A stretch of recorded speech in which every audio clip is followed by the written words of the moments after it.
Declaração de líder da bancada do PT.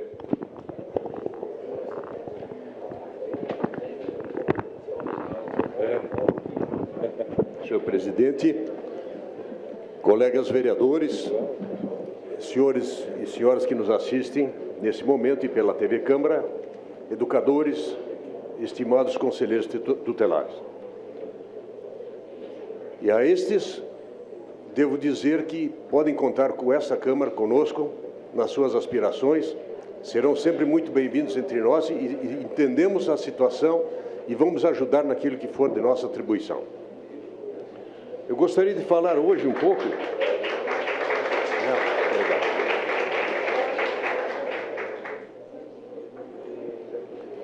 Impostos. Nós somos, por vocação, totalmente contrários ao aumento de impostos, porque já temos uma zinina carga tributária no nosso país. E nós temos uma situação que diz o seguinte: quando se aumenta a alíquota, diminui a base tributária e, consequentemente, diminui a arrecadação. Ao contrário, à medida que diminuímos as alíquotas, aumenta a base tributária e, consequentemente, aumenta a arrecadação. Isso se chama curva de Laffer.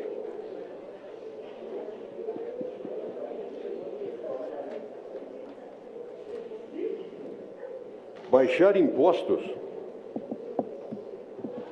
é um mecanismo que é adotado em países civilizados.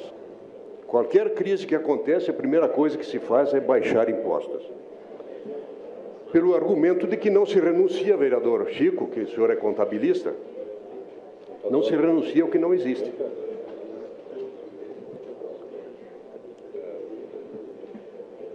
Isso vale para o Refis, que lamentavelmente não foi implementado esse ano, apesar do pedido de todos os vereadores da Casa. Não se renuncia ao que não existe. E quando a redução de impostos é um respeito ao empreendedor, é o esforço que cada um à frente de seus negócios efetua, ressaltando os riscos que correm, os esforços que vão na geração e manutenção de empregos. Arthur Laffer, como falávamos na curva de Laffer, ele foi assessor do presidente Ronald Reagan dos Estados Unidos.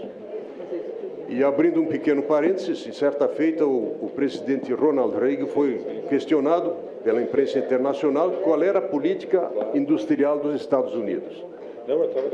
Ao que Reagan teria dito que a política dos Estados Unidos, a política industrial dos Estados Unidos, é que não tem política industrial.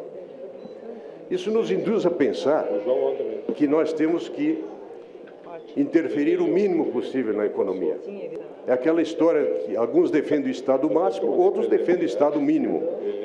E nós somos da opinião que temos que ter um Estado ideal, um Estado possível. Mas se tiver que se aproximar de um dos dois lados, que se aproxime do mínimo. Esse é o nosso pensamento.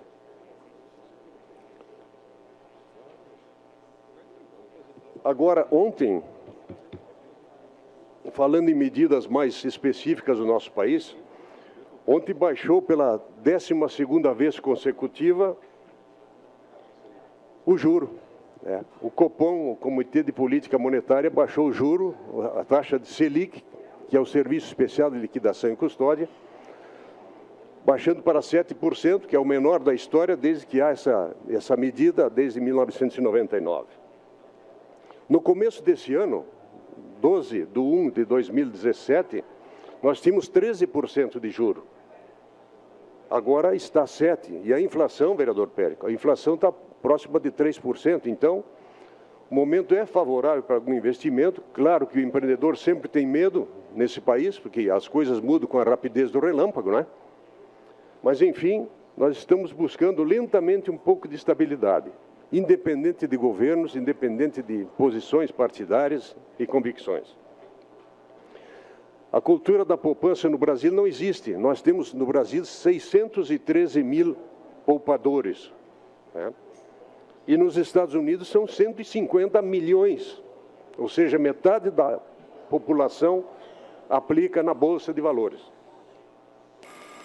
Lá nós temos educação financeira nas escolas, coisa que aqui a gente nem sabe o que é. Aqui o caminho, nem é infantil, né? Quanto mais a financeira, né? Aqui o caminho fácil é o CDB, o chamado CDB, Certificado de Depósito Bancário, que é uma aplicação mais simples que existe, até porque ela é mais segura, então existe uma garantia, existe um fundo garantidor, que se der algum crepe com a entidade bancária, existe esse fundo garantidor que até 240 mil por CPF, então estariam salvaguardados por esse fundo garantidor. E dentro desse assunto, pessoal, os Estados Unidos, o nosso professor Trump, tão criticado, ele está mandando um projeto para cortar 1,4 trilhão de dólares em impostos nos próximos 10 anos. Então, volta aquela máxima que no país civilizado, quando há crise, se baixa impostos e não se aumenta impostos. E a principal medida é a redução de 35% a 20% dos impostos nos próximos 10 anos. E ele não está olhando, porque alguns poderão dizer, não, está beneficiando a empresa, está beneficiando o rico. Não, ele está beneficiando todo mundo, porque por tabela todo mundo é contemplado. Não tem essa de fazer uma segregação na hora de baixar o imposto. É bem assim, meu amigo, sim. Tamanho da mordida. E alguns exemplos aqui. Bebidas, 50%. Bebida quente, 49%. Suco de uva, 31%, que é considerado um alimento aqui para nós, né? Refrigerante, 35%. Eletrônicos, 44%. Smartphone, 68%, vereador. O senhor não está contente, né, vereador Rafael? 68% de smartphone. Máquina fotográfica, 48%. Televisor, 44%. Fogão de 4 bocas, 41%. Máquina de lavar roupa, 42%. Material elétrico, 34%. Roupas, 42%. Camisa nacional, 31%. Vestido importado, vereadora Paula, 43%. Material escolar, 44%. O país da educação, 44% de imposto de material escolar.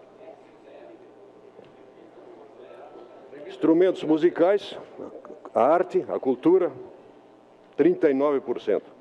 Automóveis, 48%. Louças, 35%. Alimentos, 31%. Cesta básica. Medicamentos, 31%. Pode morrer, contribuinte. Cama, mesa e banho, 30%.